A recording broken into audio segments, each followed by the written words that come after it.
কয়েকজন তার কথা শুনে মাছ কিনতে এগিয়ে এলো। ঠিক তখনই পেছন থেকে একটি কণ্ঠস্বর ভেসে এলো।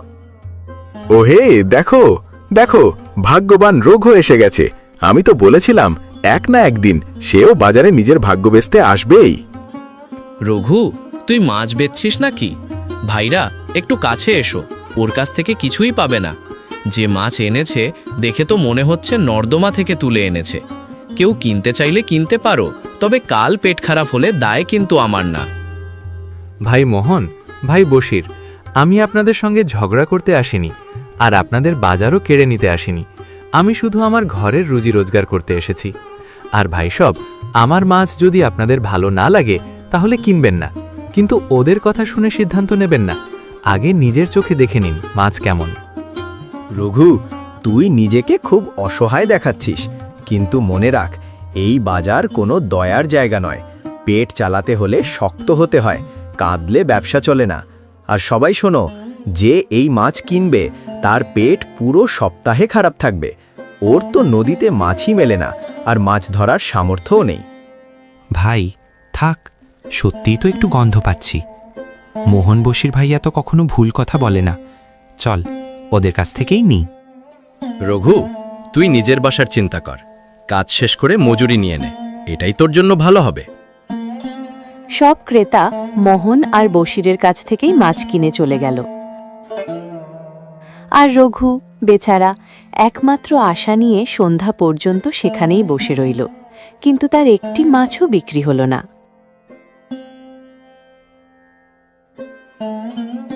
সন্ধ্যা নেমেছে। রঘু টকরি সহ ঘরে ঢুকল। কমলা দরজা খুলে দাঁড়িয়েছিল। রঘুর চোখে দেখা আশা ধীরে ধীরে নিভে গেল। আরে, আপনি মাছগুলো বাড়ি নিয়ে এলেন কেন? কিছুই বিক্রি হলো না? আজ তো অনেক মাছ ধরেছিলেন, তা কেন বিক্রি করলেন না? রঘু চুপচাপ ছিল। মাছ থেকে তখনও পানি পড়ছিল, আর রঘুর অশ্রুও তার সঙ্গে মিশে পড়তে লাগল। কমলা সব বুঝে গেল। আমি জানি মোহন আর বশির আবার আপনাকে অপমান করেছে, লোকদের সামনে আপনাকে ভুল প্রমাণ করেছে। এজন্য আপনি দুঃখিত। কমলা, এখন আমারও মনে হচ্ছে হয়তো মোহন আর বশিরই ঠিক বলেছে। হয়তো আমি এই কাজের জন্য যথেষ্ট না। আজ প্রথমবার মনে হলো হয়তো আমি সত্যিই ব্যর্থ। না নদী আমার সঙ্গে আছে, না লোক আমার কষ্ট বোঝে। সারাদিন রোদে দাঁড়িয়ে আশা করেছি, ভেবেছি হয়তো আজ আমাদের জীবনে একটু আলো আসবে, কিন্তু কোনো ক্রেতাই আসেনি। না, আপনি ভুল বলছেন। আপনি একা নন, আমরা দুজনে আছি। তারা যাই বলুক, আপনি পরিশ্রমী এবং সৎ। ভগবান একদিন সব দেখবেন। আজ কিছু বিক্রি না হলেও আমরা দুজনে মিলে এই মাছ দিয়ে রান্না করে পেট ভরাবো। কাল আবার নতুন করে শুরু করব। কমলার কথায় রঘুর চোখে একটু আশার আলো ফিরে এলো। তারা দুজনেই জানত লড়াই শেষ হয়নি, শুধু যুদ্ধের ময়দান বদলেছে। আমি যেন কোনো কাজেরই নই। মনে হয় ভগবান আমাকে শুধু হার মানানোর জন্যই এই পৃথিবীতে পাঠিয়েছেন। কখনো কখনো এমন গভীর ক্লান্তি এসে ভর করে যে ইচ্ছে হয় কোথাও চুপচাপ শুয়ে পড়ি, আর যেন কখনো না উঠি। এমন কথা বলবেন না। আপনার হার মানে আমার হার। আপনি ভেঙে পড়লে আমিও ভেঙে পড়ব। যারা আপনাকে উপহাস করে তারা শুধু আপনার ব্যর্থতাটুকুই দেখে, কিন্তু আপনার চোখে যে ব্যথা আমি দেখেছি, সেই ব্যথার আড়ালে কতটা সংগ্রাম লুকিয়ে আছে তা শুধুমাত্র আমিই জানি। যথেষ্ট হয়েছে। জানি আমাদের জীবনে এখন ভালো কিছু ঘটছে না, কিন্তু তাই বলে নিজের ভাগ্যকে গালমন্দ করে যাওয়ার কোনো মানে নেই। আর আপনাকে বেছে নেওয়ার কথা, আপনাতে আমি একজন সত্যিকারের জীবনসঙ্গী দেখি। আপনি সৎ আর ভীষণ পরিশ্রমী। এখন চলুন এই মাছগুলোর মধ্যে থেকে কয়েকটা রান্না করি। এই দিয়েই আজকের দিনটা কোনো মতে চালিয়ে নেওয়া যাবে। কমলার কথা শুনে রঘুর মুখে একটু হাসি ফুটে ওঠে।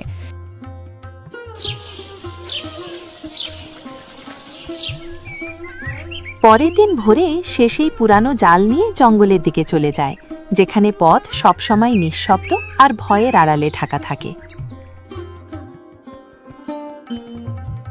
নদীর পাড়ে পৌঁছে রঘু আবার জাল ছোড়ে। বারবার ঘাম, অশ্রু আর আশা। কিন্তু ঘন্টা পার হয়ে গেলে তার জালে কেবল দুটি ছোট মাছ ধরেছে। আর কত পরীক্ষা নেবে আমার? আমার পরিশ্রম কি আপনার চোখে পড়ে না? আমার স্ত্রীর চোখের জল কি আপনি দেখতে পান না?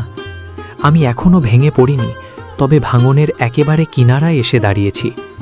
এই মুহূর্তেও যদি আপনি আমার কথা না শোনেন, তবে আমি আর কিভাবে আপনাকে বিশ্বাস করব? কিছুক্ষণ পর ক্লান্ত পরিশ্রান্ত রঘু 2টি মাছ নিয়ে বাড়ির পথে রওনা হয়। তার চোখে কোনো আলো নেই। যখন সে জঙ্গলের পথ দিয়ে বাড়ি ফিরছিল, হঠাৎ তার সামনে একজোড়া সাদা চুলের কুঁজো বুড়ি এসে দাঁড়ালেন। সাদা শাড়ি, রুক্ষ হাত আর চোখে এক অদ্ভুত দীপ্তি। রঘু, আজও কি নদী তোকে আবার খালি হাতে ফিরিয়ে দিল? আপনি কে আর আমার নাম কিভাবে জানলেন? আমি তোর নাম জানব না কেন? তুই তো প্রতিদিনই আমার আশেপাশে ঘুরে বেড়াস। তুই এসব বুঝতে পারবি না বেটা, সে কথা থাক। আমাকে শুধু এটুকু বল, তুই কি আমাকে ছোট্ট একটা সাহায্য করতে পারবি? সাহায্য? কি ধরনের সাহায্য মা? আমি আপনাকে কিভাবে সাহায্য করতে পারি? তবু বলুন, যদি আমার সাধ্যের মধ্যে থাকে তাহলে আমি অবশ্যই করব। বেটা, আজ রাতে আমার ঘরে খাওয়ার মতো কিছুই নেই। তুই কি তোর ওই 2টো মাছ আমাকে দিতে পারবি? এই কথা শুনে রঘু গভীর ভাবনায় পড়ে গেল। একদিকে এই বুড়ি তার সব কথা কিভাবে জানে তা সে বুঝে উঠতে পারছিল না, আর অন্যদিকে এত পরিশ্রমের পর তার হাতে যে সামান্য 2টো মাছই উঠেছে, বুড়ি ঠিক সেটাই তার কাছ থেকে চাইছে। মাগো, আমি তো কিছুই বুঝতে পারছি না।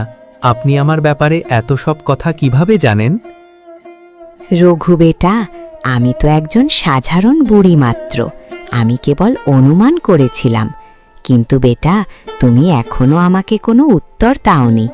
বলো তো, তুমি কি আমাকে সাহায্য করবে নাকি করবে না? মাজি, কখনো কখনো মনে হয় জীবন বুঝি আমারই পরীক্ষা নিচ্ছে। প্রতিদিন অনেক আশা নিয়ে বের হই, আর ফিরে আসি খালি জাল নিয়ে। আজ এত পরিশ্রমের পরও শুধু 2টি ছোট মাছই পেয়েছি, আর এখন দেখছি আপনিই সেটাই আমার কাছে চাইছেন। আমি না বলতে পারছি না। এই বলে মাছ 2টি বৃদ্ধাকে দিয়ে দে। মাজি, আপনার নাম কি, আর এই জঙ্গলের পথে আপনি কি করছেন? ভগবান তোমার মঙ্গল করুক। আমার নাম লক্ষ্মী।